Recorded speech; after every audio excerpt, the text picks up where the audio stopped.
আসন্ন ২০২৬ ফিফা বিশ্বকাপে যুক্তরাষ্ট্রের পাশাপাশি সহ আয়োজক দেশ হিসেবে রয়েছে মেক্সিকো ও কানাডা। ফুটবল শ্রেষ্ঠত্বের লড়াইয়ে বেশিরভাগ ম্যাচ যুক্তরাষ্ট্রে আয়োজিত হলেও গ্রুপ পর্বের 4টি ম্যাচ আয়োজন করবে মেক্সিকো। উত্তর আমেরিকার এই দেশটির মোট 3টি স্টেডিয়ামে বিশ্বকাপের ম্যাচ আয়োজনের কথা রয়েছে। বিশ্বকাপের উদ্বোধনী ম্যাচ আয়োজিত হবে মেক্সিকোর সবচেয়ে বড় স্টেডিয়াম স্তাদিও অ্যাজটেকাতে।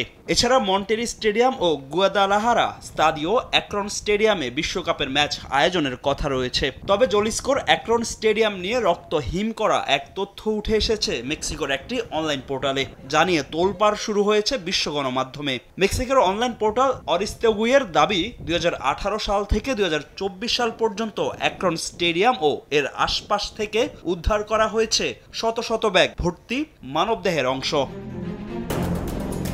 আর তাতেই বেড়েছে উদ্বেগ, জলিস্কোকে বিশ্বকাপের আয়োজক শহর রাখা হবে কিনা তা নিয়ে দেখা দিয়েছে শঙ্কা। মূলত মেক্সিকোর শক্তিশালী ড্রাগ কার্টেলের অবস্থান জলিস্কোতে, আর এই কার্টেলগুলো মাদক পাচারের অন্যতম চক্র।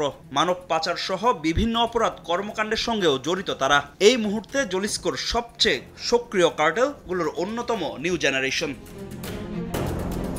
মেক্সিকো সরকার মাদকের বিরুদ্ধে যুদ্ধ ঘোষণার পরে শুরু হয় যত ঝামেলা। অপহরণ হতে থাকে দেশটির নাগরিকরা, পরে পাওয়া যায় ব্যাগ ভর্তি তাদের দেহাবশেষ। মেক্সিকোর সংবাদ মাধ্যমের অনুসন্ধানে বেরিয়ে এসেছে এমন তথ্য। এই মুহূর্তে মেক্সিকোতে নিখোঁজ রয়েছে 1,30,000 মানুষ, আর অপরাধের মাত্রা সবচেয়ে বেশি জলিস্কোতে, যার জন্য শহরটিতে নিখোঁজদের খুঁজতে অভিযান চালিয়ে যাচ্ছে স্থানীয় প্রশাসন।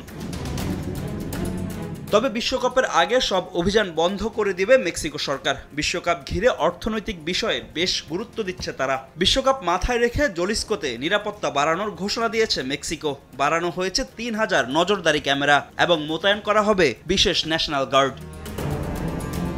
ফাহিম ইসলাম, সময় সংবাদ।